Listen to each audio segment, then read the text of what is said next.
Bugün balamın 5 illiğiydi. Allah bütün şehitlerimizi yerini cennet eləsin. Sadık kardeşim, Ceyhun kardeşim, Ceyhun balam, Adem balam, balamı ziyarete gelipti. Samir'in ev müzeyindediler. Allah canlarına sağlık versin. Buradan çıkandan sonra da gidecek şehitler xiyabanına. Orada ziyaret olunacak.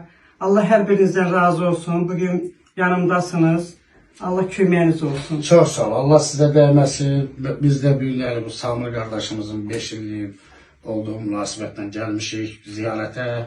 Allah şəhidlərimizə rəhmət eləsin. Allah qazilərimizə şəfa versin. Veteranlarımızın canı sağ eləsin. İndi də gedək orada məzarın üstə ziyarət eləyək. Allah sənə əsir eləməsin. Bir şəhid anası olaraq sən bizim anamızsan. Şəhidlər hamısı bizim qardaşımızdır. Allah cəm şəhidlərimizə rəhmət eləsin. Sağ ol başına verin. Allah köməyiniz olsun. Çox sağ olanım. Allah bütün şəhidlərimizə rəhmət eləsin. Bizim borcumuzdur. Biz qazilərimizə və şəhidlərimizə görə yaşayırıq bu dünyada. Allah qazilərimizə şəfa versin. Öpürəm sənin əllərindən. Cinnətdən ona. Sağlıqatan alalım. Allah razı olsun. Allah rəhmət eləsin bütün Amin. şəhidlərimizə. Amin.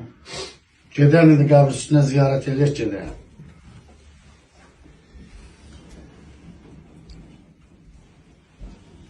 Allah səbir versin. Allah Amin. cəm Amin. şəhidlərimizə gəlir rəhmət eləsin. Allah